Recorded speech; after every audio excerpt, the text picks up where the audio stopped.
One of my favorite scenes in The Rise of Skywalker is without a doubt the opening, where we see Supreme Leader Ren first encounter Palpatine on Exegol.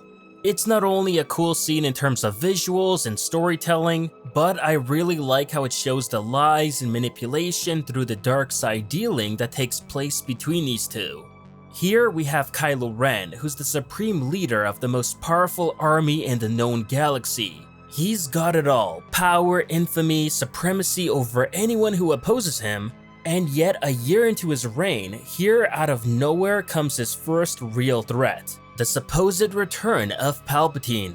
Knowing the legacy behind Palpatine and how he could ruin his plans for galactic domination, Kylo sets off on a quest to find a Sith Wayfinder, determined to see if Palpatine's return is legitimate or not. And if it is, then to put an end to it as soon as possible. Kylo travels to Exegol thanks to Vader's Sith Wayfinder, unsure of what he may find, but you can tell he's still skeptical about it all, which is why he doesn't bring the First Order or Knights of Ren with him. Why should he? For this could be a simple trick, and if it isn't, then it's just an old feeble man who should have died long ago wanting attention. It's only once Kylo enters the temple on Exegol where he starts to consider that this may not be a trick after all. But even so, after hearing the truth behind Snoke and the voice of Darth Vader, Kylo has had enough and wants to end this here and now. And this is where the young Darksider meets the legendary Sith Lord Darth Sidious, Palpatine, or at least what remains of him. Disgusted by what he sees, Kylo ignites his blade and readies to finish the Sith Master off once and for all. But before he does, Palpatine tells him that he could offer him so much more than what he currently has now. Surprised by the statement, out of curiosity, Kylo asks him what he could possibly give him that he doesn't already have. And at that point, Palpatine lays it on him: a new empire. Tens of thousands of Star Destroyers of the Final Order appear from seemingly out of nowhere, and this changes everything for Kylo. He now realizes that not only is Palpatine truly back, but he holds a military force even greater than that of Kylo's First Order. Fortunately, it seems that Palpatine is willing to offer it all to Kylo if he does one thing and one thing only: kill Rey. It's not like he has any choice either at this point but to accept Palpatine's offer, as he knows he's a dead man if he turns it down. He also knows the limitations of the First Order's fleet, as it seemingly wouldn't stand a chance against the greater numbered Final Order.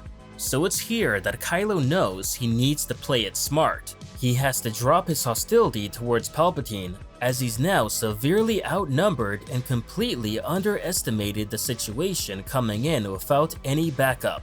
However, at the same time, the thought of being given the Final Order intrigues him, as with that might, he will truly bring a new empire to life, and be so much more than Supreme Leader of the First Order, but have a title even greater than that: Emperor of the Galaxy. Of course, Kylo is no fool and very much aware of the manipulation that the Sith are known for. Better to agree and tell Palpatine that he'll kill Rey now while he's in hostile territory and leave alive, than to do the unwise decision and potentially find himself dead.